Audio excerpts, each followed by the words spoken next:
अस्सलाम वालेकुम सारे सुनने वाले नूं पंजाबी दे पसंद करने वाले नूं साडे वालों सलाम।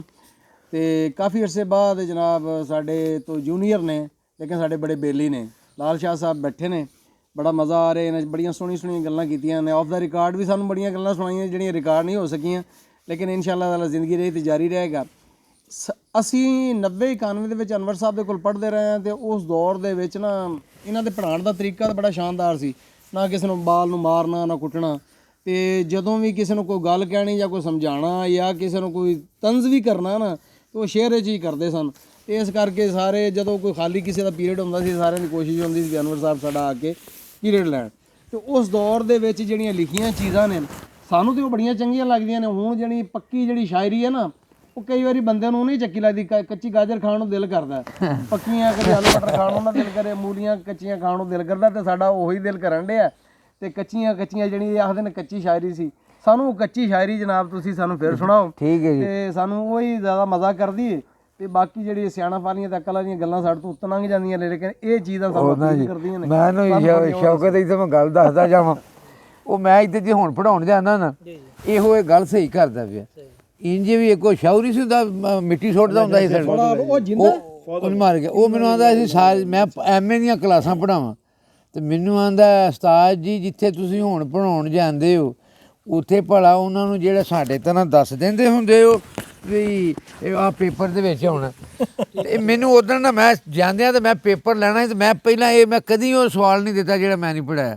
ਤੇ ਮੈਂ ਆਖਿਆ ਵੀ ਉਹ ਨਾ ਫਿਰ ਜਿਹੜੀ ਨੇਚਰ ਇਹਨੇ ਨਹੀਂ ਬਦਲਦੀ। ਤੇ ਮੈਂ ਅੱਜ ਮੈਂ ਸ਼ਾਹ ਪੁੱਛਣ ਡਿਆ, ਮੈਂ ਆਖਿਆ ਚਲੋ ਇਹ ਵੀ ਜੇ ਕੋਈ ਕਿਸੇ 'ਚੋਂ ਐ ਸਮਝ ਲਏਗਾ। ਮੈਂ ਜਿਹੜਾ ਉਹਨਾਂ ਨੂੰ ਪੜ੍ਹਾਇਆ ਨਾ, ਇਹ ਉਹ ਸਮੈਸਟਰ ਸਨ, ਤੇ ਮੈਂ ਉਹ ਜਾ ਕੇ ਉਹ ਹੀ ਜਿਵੇਂ ਇਹਨਾਂ ਗੱਲ ਕੀਤੀ ਨਾ ਇੱਥੇ ਜਿਹੜੇ ਮੈਂ ਕਾਲਜ ਜਾਣਾ, ਤੇ ਮੈਂ ਨਾ ਉਹਨਾਂ ਵੀ ਮੇਰਾ ਪਿਆਰ ਤਾਂ ਇੰਝ ਜਿਵੇਂ ਮਾਂ ਦਾ ਪੁੱਤਰਾਂ ਨਾਲ।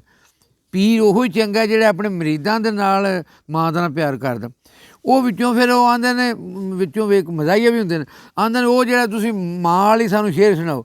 ਉਹ ਫਿਰ ਮਾਂ ਵਾਲੇ ਨੇ ਸੁਣਨਾ ਵੀ ਇੱਕ ਐਸੀ ਅੰਮੀ ਤੂੰ ਹੈ ਸਭ ਤੋਂ ਸੋਹਣੀ, ਸ਼ਹਿਦ ਦੇ ਨਾਲੋਂ ਮਿੱਠੀ ਹੈ, ਰੂੰਦੇ ਵਾਂਗੂ ਕੂਲੀ ਹੈ, ਅਤੇ ਦੁੱਧ ਦੇ ਨਾਲੋਂ ਚਿੱਟੀ ਹੈ। ਅਤੇ ਉਹ ਮਾਂ ਦੀ ਪੁੱਤਰਾ ਸਭ ਕੁਝ ਹੁੰਦਿਆਂ ਸੁਣਦਿਆਂ ਮੈਂ ਤਾਂ ਜਿੱਤੀ ਬਾਜ਼ੀ ਨਹੀਂ, ਸਾਰੀ ਜ਼ਿੰਦਗੀ ਅੱਬਾ ਤੇਰਾ ਹੋਇਆ ਮੈਥੋਂ ਰਾਜ਼ੀ ਨਹੀਂ। ਮਾਂ ਪੁੱਤਰ ਦੀ ਇਹ ਗੱਲ ਸੁਣ ਕੇ ਜ਼ੇਨ ਮੇਰੇ ਵਿੱਚ ਆਇਆ ਹੈ, ਬੀਵੀ ਖਾਵਨ ਦਾ ਇਹ ਰਿਸ਼ਤਾ ਰੱਬ ਨੇ ਅਜੇ ਬਣਾਇਆ ਹੈ। ਇੱਕੋ ਘਰ ਵਿੱਚ ਇਕੱਠਿਆਂ ਰਹਿ ਕੇ ਫਿਰ ਵੀ ਇੰਨੀ ਦੂਰੀ ਹੈ, ਇੱਕ ਦੀ ਇਹ ਮਜਬੂਰੀ ਇਹਨੂੰ, ਦੂਜੇ ਦੀ ਮਗਰੂਰੀ। ਉਹ ਹੁਣ ਮੇਰੇ ਦੇ ਬੱਚਿਆਂ ਤਰ੍ਹਾਂ ਹੁਣ ਮੈਨੂੰ ਉਹਨਾਂ ਪੁਰਾਣੀ ਹੈ ਤੇ ਕੱਚੀ ਸ਼ਾਇਰੀ ਜਿਵੇਂ ਇਹਨੇ ਦੱਸਿਆ, ਪਰ ਹੁਣ ਉਹਨਾਂ ਕੱਚੀ ਸ਼ਾਇਰੀ ਜਿਵੇਂ ਆਂਦੇ ਨੇ ਉਹ ਗਾਜਰ ਕੱਚੀ ਵੀ ਖਾਂਦੇ ਜੀ।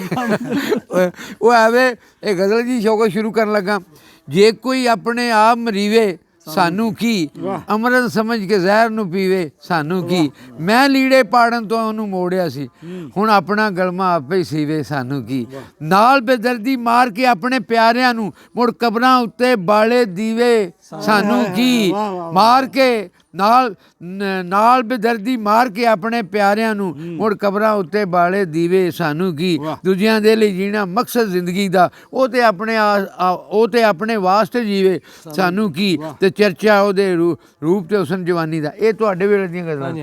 ਚਰਚਾ ਉਹਦੇ ਰੂਪ ਤੇ ਹੁਸਨ ਜਵਾਨੀ ਦਾ, ਥਾਂ ਥਾਂ ਘਰ ਘਰ ਪਿਆ ਸਣੀਵੇ ਸਾਨੂੰ ਕੀ। ਤੇ ਲੋੜ ਦੇ ਵੇਲੇ ਲੱਭਣੀ ਨਹੀਂ ਇੱਕ ਟਾਕੀ ਵੀ, ਕੱਪੜਾ ਜਿੰਨਾ ਪਿਆ ਉਣੀਵੇ ਸਾਨੂੰ ਕੀ। ਤੇ ਰੁੱਸਿਆ ਜਿਹੜਾ ਮਾਣ ਕਿਸੇ ਤੇ ਅਨਵਰ ਨਾਲ, ਮਿੰਨਤਾਂ ਤਰਲਿਆਂ ਨਾਲ ਮਨੀਵੇ ਸਾਨੂੰ ਕੀ। ਖੁਦਾ ਹਾਫਿਜ਼।